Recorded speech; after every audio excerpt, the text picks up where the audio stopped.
अस्सलाम वालेकुम नाज़रीन, मैं हूं शेख रहमत अली, आप देख रहे हैं क्राइम टुडे न्यूज़।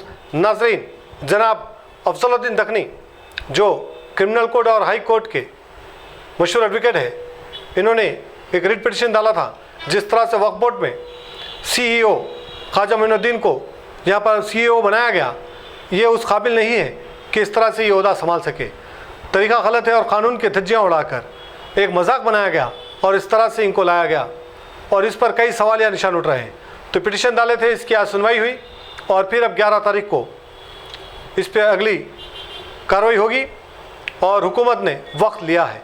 इसी बात का खुलासा करते हुए जनाब मोहम्मद अफजलुद्दीन दखनी ने क्राइम टूर से बात करते हुए सारे तफसीलात बताई।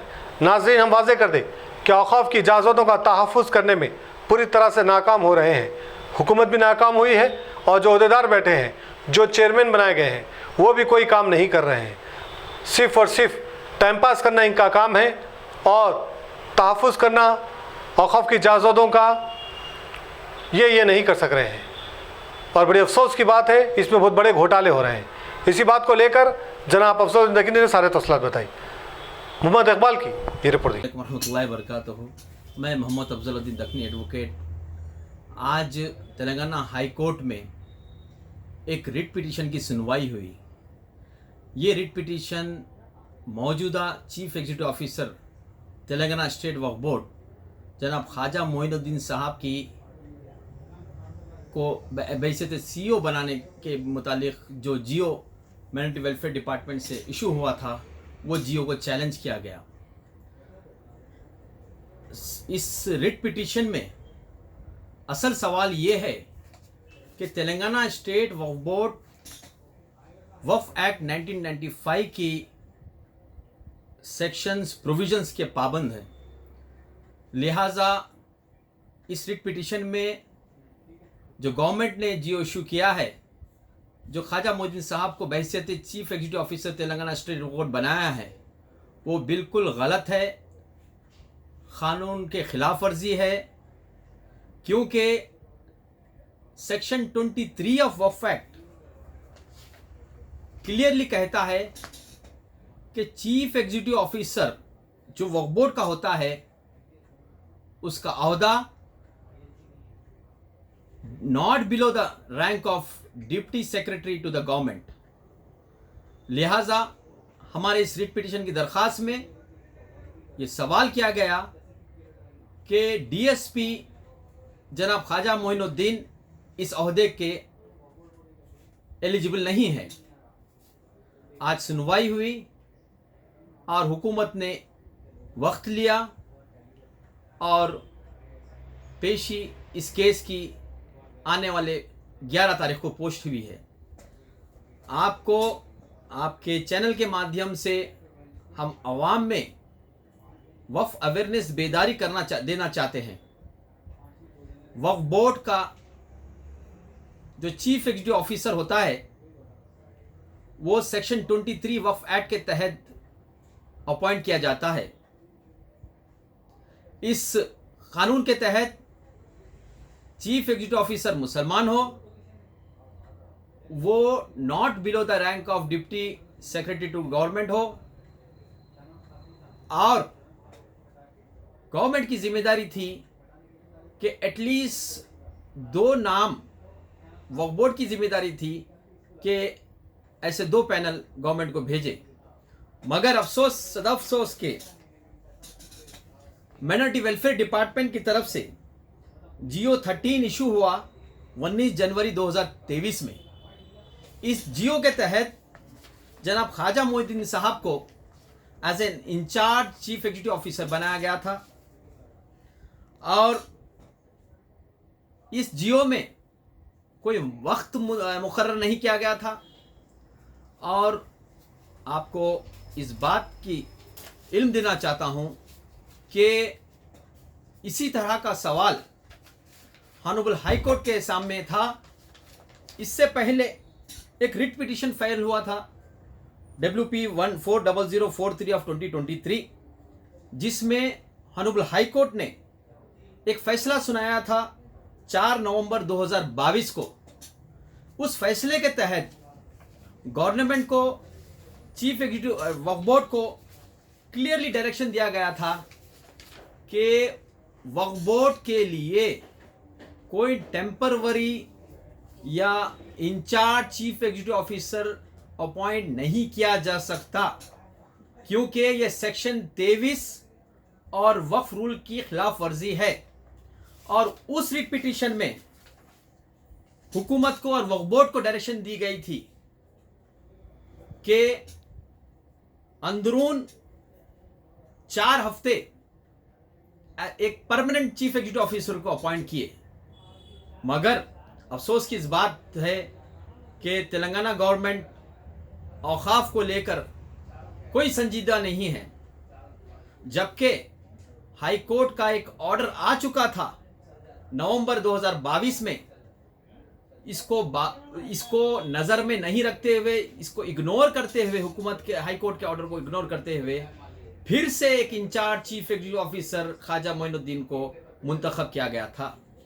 मगर ये सवाल का जवाब ऑनरेबल हाई कोर्ट ने पहले ही दे चुका था कि वक्फ बोर्ड के लिए कानून बताता है सेक्शन 23 ऑफ वक्फ एक्ट कि कोई भी chief executive officer Waqf board का टेम्परवरी अपॉइंटमेंट नहीं किया जा सकता।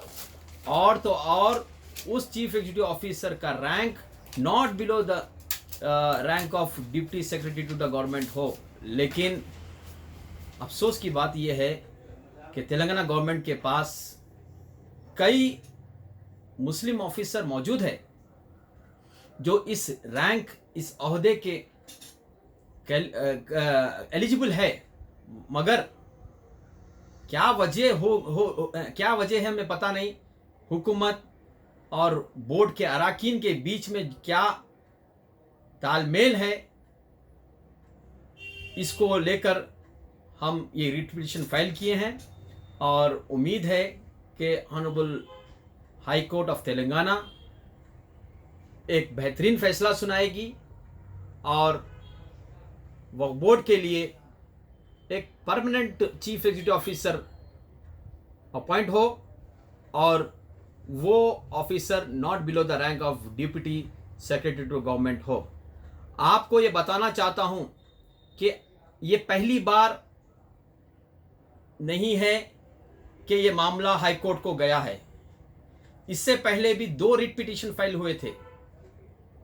इसी तरह की ऑनरेबल हाई कोर्ट ने डायरेक्शन दिया था कि चीफ एग्जीक्यूटिव ऑफिसर का ओहदा बहुत ही जिम्मेदाराना ओहदा है और ये ओहदे का ऑफिसर परमानेंट पोस्ट पे आए, ना कि इंचार्ज।